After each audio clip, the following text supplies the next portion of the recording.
నమస్తే welcome to Telugu one this is దివేశ్రీ ప్రముఖ హీరోయిన్ రవీనా టండన్ కి సంబంధించిన పర్సనల్ వీడియో ఒకటి ఇటీవల సోషల్ మీడియాలో వైరల్ గా నిలిచిన విషయం అందరికీ తెలిసిందే. ముంబైలోని అత్యంత ఖరీదు ప్రాంతం బాంద్రాలో ఆల్కహాల్ సేవించి ఉన్న రవీనా ర్యాష్ డ్రైవింగ్ చేసి కొంతమందిని గాయపరిచిందనే వార్తలు వచ్చాయి. ఇప్పుడు ఈ విషయంపైనే రవీనా దిమ్మ తిరిగే షాక్ ఇచ్చింది. రవీనా ఆల్కహాల్ సేవించి ఉందని అందరికంటే ముందుగా ఒక వ్యక్తి పోస్ట్ చేశాడు. పైగా గొడవ తాలూకు వీడియోని సోషల్ మీడియాలో అప్లోడ్ కూడా చేశాడు.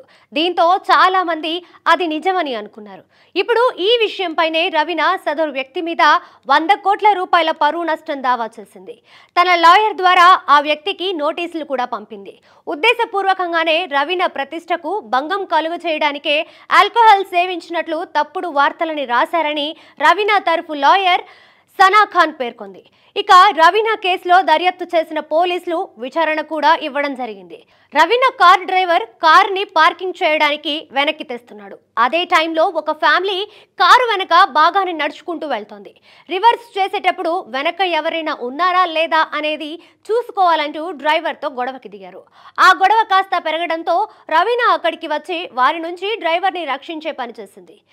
ఇదే అక్కడ జరిగింది. అంతేకాని రవీనా మద్యం తాగడం కానీ వాళ్ళని బతింలాడడం కానీ జరగలేదని పోలీసులు తేల్చి చెప్పారు.